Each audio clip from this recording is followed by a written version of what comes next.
అస్సలాముఅలైకుం YouTube family అందరికీ నమస్తే. Welcome to SSB world of nature. ఈరోజు సమ్మర్లో మనకి చలవ చేసి అలాగే మంచిగా రుచిగా ఉండే బీరకాయ పెసరపప్పు అయితే చేయబోతున్నాను. ఇక్కడైతే కుక్కర్లో కొన్ని పెసరపప్పు అయితే తీసుకున్నాను. ఇదైతే ఫ్రై చేస్తున్నాను. ఇలా ఫ్రై చేసుకోవడం వల్ల పప్పు మనకు కమ్మగా ఉండిద్ది. ఇంకా ఇక్కడ వచ్చేసి నేను బీరకాయలు, టమాటాలు, పచ్చిమిర్చి, ఆనియన్స్ అన్నీ కట్ చేసి పెట్టుకున్నాను. ఇక్కడ వచ్చేసి ఒకసారి ఫ్రై చేసిన తర్వాత నీట్గా కడిగేసాను అనమాట. ఇందులో వాటర్ వేసి ఇందులోనే పచ్చిమిర్చి వేసాను. అలాగే బీరకాయ ముక్కలు అయితే వేస్తున్నాను. నేనైతే బీరకాయ తొక్కు అనేది ఎక్కువగా తీయను. కొంచెం పప్పులో వేసినప్పుడు ఎక్కువ మతికిపోయి మనకి బీరకాయ టేస్ట్ అనేది తెలియదు. ఇలా ఉంటే మనకు అక్కడక్కడ తగులుతూ మంచి రుచి అయితే ఉండిద్ది అనమాట. ఇప్పుడు ఇందులోనే టమాటాలు వేసాను, ఇంకా ఆనియన్స్ వేసాను. ఇప్పుడు ఇందులోనే 4 వెల్లుల్లి రెబ్బలు, కొంచెం ఉప్పు, పసుపు, కారం ఇవన్నీ యాడ్ చేస్తున్నాను. చూడండి, పసుపు వేసాను, కారం అలాగే ఉప్పు కూడా వేస్తున్నాను. అలాగే నేను చింతపండు అనేది కొంచెం నానబెట్టి పెట్టాను అనమాట. ఇప్పుడు అది కూడా వేసేస్తున్నాను.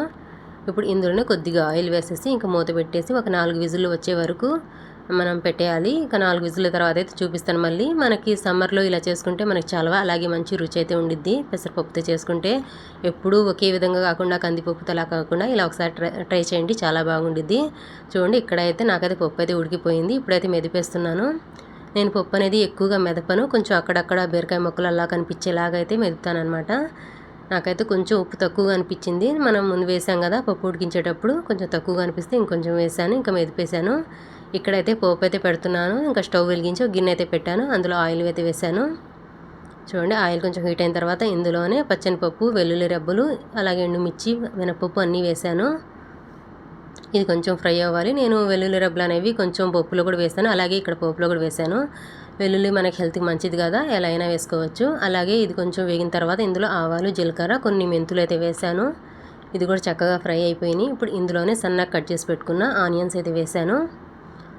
చూడండి, మన పోపు అయితే రెడీ అవుతుంది. ఇప్పుడు ఇందులోనే కరివేపాకు అయితే వేస్తున్నాను.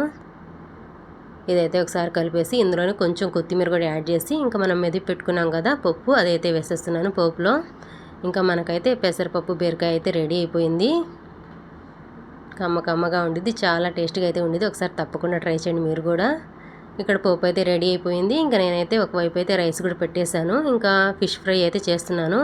ఇంకా నేనైతే మా వారు ఫిష్ అయితే తీసుకొచ్చారు. ఇంకా ఫిష్ అయితే పులుసు పెట్టాను, కొన్ని అయితే తీసుకుని ఈరోజు అయితే ఇంకా ఫ్రై అయితే చేస్తున్నాను అనమాట. చూడండి, రైస్ కూడా రెడీ అయిపోవచ్చింది. ఇంకా నేనైతే ఫిష్ కూడా ఫ్రై చేశాను. ఇంకా నేనైతే అన్నం తింటున్నాను అనమాట.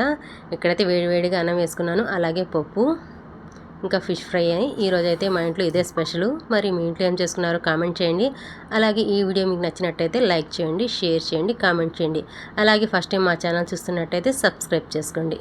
Thank you for watching.